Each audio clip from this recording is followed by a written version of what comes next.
Hi everybody, welcome to this general playthrough for Pro and Expert Division on the Sunset Ruins tournament. We're playing on the Sierra Plateau course. Please give me a thumb up if you don't mind, it helps the channel massively, and make sure you subscribe to the channel, totally free to do so.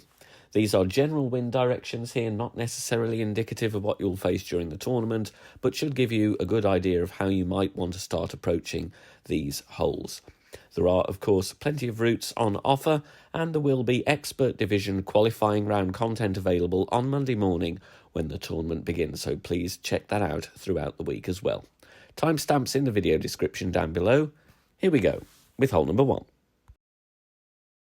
There's a couple of routes available on this par 4, but I like to play on the left-hand side as the approach is a little bit shorter and easier. Going with 4.5 topspin and 1 bar side spin to the left. The fairways are quite narrow here, so accuracy is key.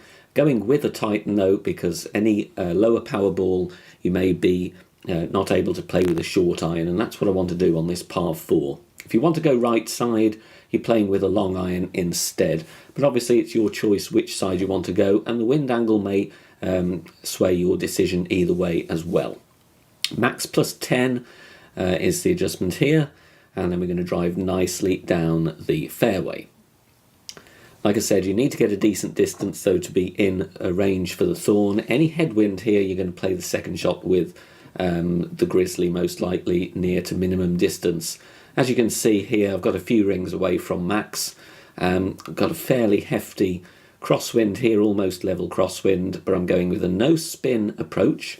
Ball guide a little bit short of the cut because there is a little hint of tailwind, and here I'm playing true club distance, and I would estimate this to be around 40% elevation. Even in headwind and straight tailwind, it will need a fair amount of elevation due to the drop here, so I'd kind of play this between 20 and 40% elevation, depending what wind angle you've got, of course. But a very good chance for an eagle. If you can get into short iron range, then that's the way to go. In the end here, we're dropping it right at the pin. The best chance for the hole-in-one we're going to look at in a minute, but the general safe birdie is going to be bouncing off this platform on the right.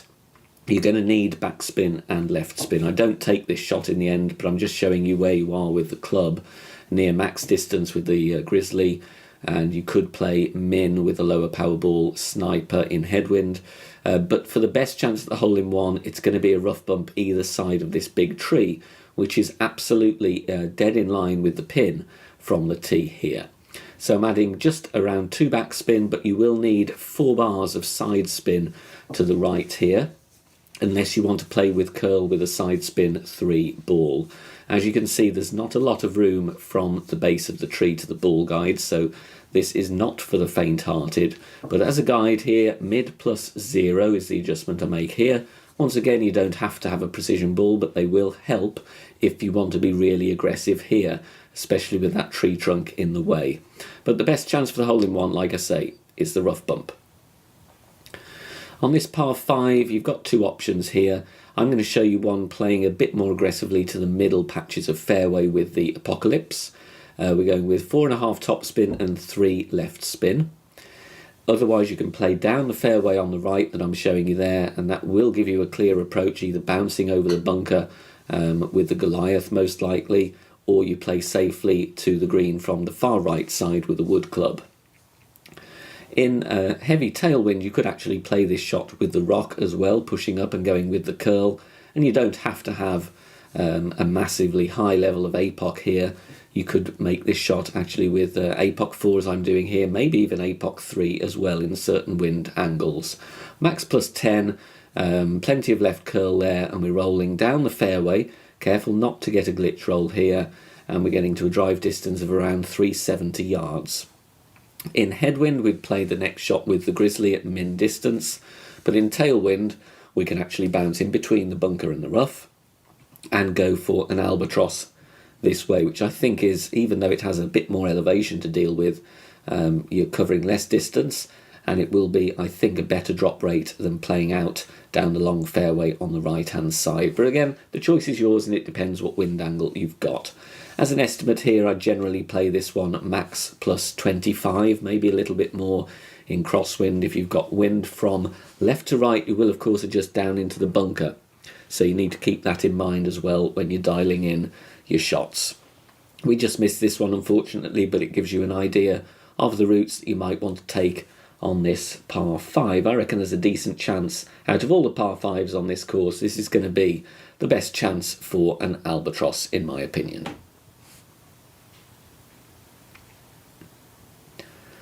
This par 3 is very difficult due to the downhill drop from the fairways to the green. You can play on the left side here as I'm doing here.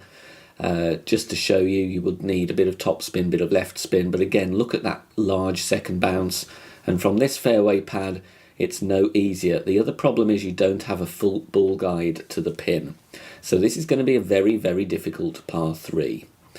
The alternatives, of course, you could investigate a very skinny rough bump down by the green, but you're going to need a lot of elevation, or you could use the Guardian and get yourself safely on, bouncing near the green and playing with full backspin. For the grizzly shot here, going with 1 top spin, always 3 left spin, playing on this pad because you've got a bit of angle to make up from the positioning of the tee. Max plus 40 is the adjustment I make in the video, and this is, like I say, a very difficult par 3, going to need considerable dialing in. A lot of people will be making a safe birdie only on this one. Look at that huge downhill drop there, very tough to dial in indeed. On this hole there's a few trees to contend with, and again you've got multiple routes you can choose from. I favour the left hand fairway, looking at the kind of right hand fork in that, because it will get you closest to the green for your approach. Going here with a little bit less topspin than I originally wanted. I'm going with 4 bars and then 3 right spin. If you go with too much topspin here, there is a glitch roll that you might catch and go into the rough, so I'd rather not do that, and I'd rather get myself just safely on the short grass. Max plus 10. If you don't fancy this shot with the curl, and remember the fairways are a bit narrow, then you can play right hand side. It's a straighter drive, but your approach is a little bit more uphill and it is further away as well. You'll be playing most likely long iron from the right. Drive distance here 350 is going to set up a good shot with the thorn, but look at this one. It's a bit glitchy, so we need to avoid that. The problem with going too long on the drive as well, just worth mentioning here, is we're close to minimum distance, and if you've got tailwind on your second shot, you won't have time or room to adjust. So bear that in mind, don't push the drive too hard. In the end, I'm finding min line. I'm playing rings from min here. 0 elevation in straight tailwind and headwind. Crosswind, I'd probably up that to 5 or 10 just to compensate for the wind effect. But I'm playing here with 1 bar of backspin. It might vary, but you just need to avoid the glitch rolls. Make sure you've got a good landing position where that ball guide isn't glitching around. Very flat green apart from the glitches, and with a decent, accurate drive on the fairway, you've got a good chance, true club distance, 0 elevation, to drop an eagle on this par 4. Lots of little fairway patches on this par 5, and there's going to be a few ways you can play this one. There's also a big fairway down the left, but it is narrow, but worthy of a blast shot if you've got the wind and the equipment to do so.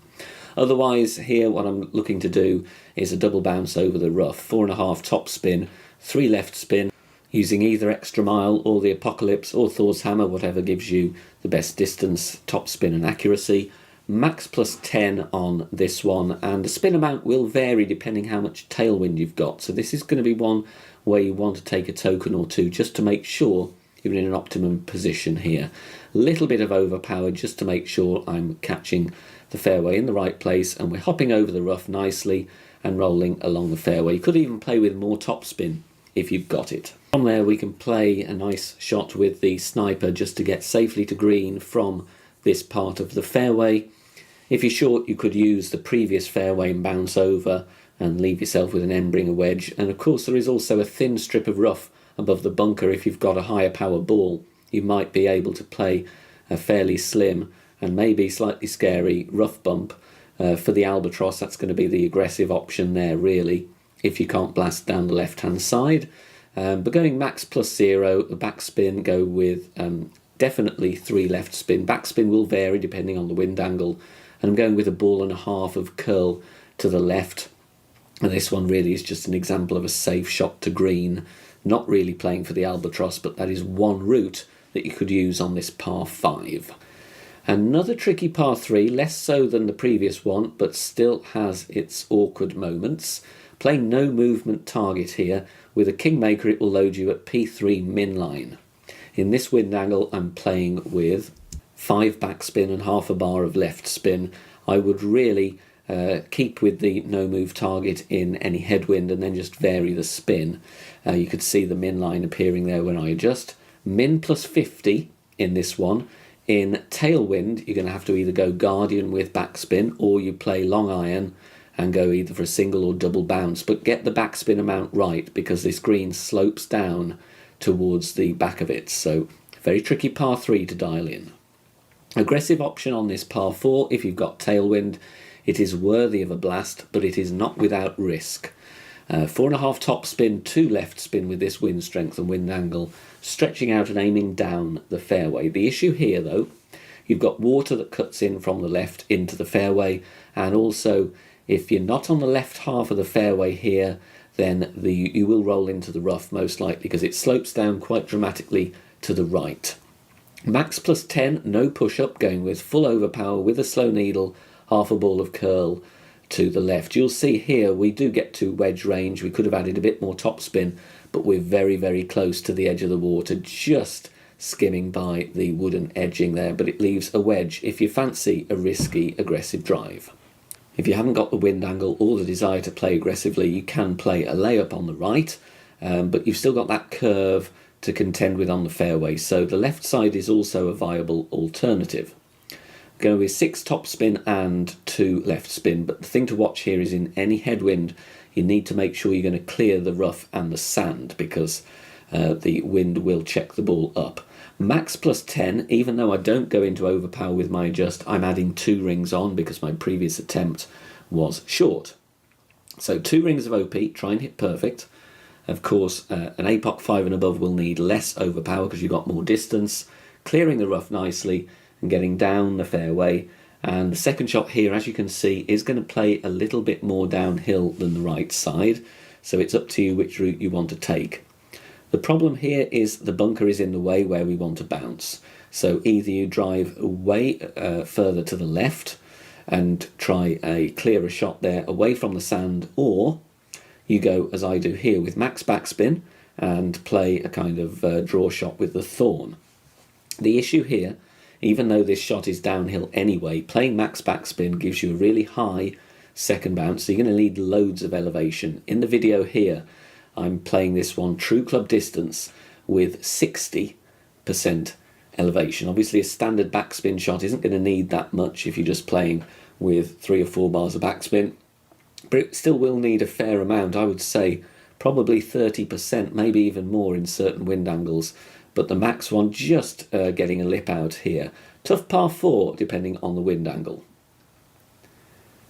On to the last par 5 now, and I would like to recommend a kingmaker really if possible. It makes this one a little bit easier. We need to have the big dog or the cataclysm packed, and I'm going with 4 top spin and 3 right spin. In tailwind angles you can do a kind of double bounce with top spin to the piece of fairway at the edge there that you could see in the previous camera view, but in any nastier winds I'm going to lay up here. Mid plus 10, outer wall curl to the right, and then try and hit perfect, and we want to bounce over the rough and roll down the next piece of fairway. Can push this one a little bit harder, but I don't want to really risk the rough because then you can have a very difficult job reaching the green in 2. 320 yards is fine. You can see P3 max rest is a couple of rings short here, so a high power ball might be good. Power 5 ball, you've definitely got a rough bump attempt between the bunker and the fairway.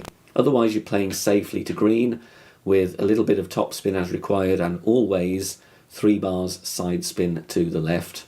Max plus 0 is what I played on this one, I think, and then I go with 1 ball of curl to the left. Little bit close to the hazards here, but we skirt by very nicely. Going to be a very outside chance for the albatross, but that route is primarily a safe eagle on that tricky par 5. Thanks very much for watching this video here on the channel. If it has helped you in any way, please consider sharing it amongst your friends and clanmates in the game. Join us also on Facebook. Head over there, search for BK Golf Clash and join our free group. Loads of members there sharing shots. Free guides are posted, as well as loads of other great Golf Clash resources. So check us out there. You can join in the discussion and also leave feedback on the game in general. Finally, if you wish to help support the channel and keep the content free for everybody, please consider becoming a Patreon member. The link is in the video description down below. Good luck, see you soon, bye for now.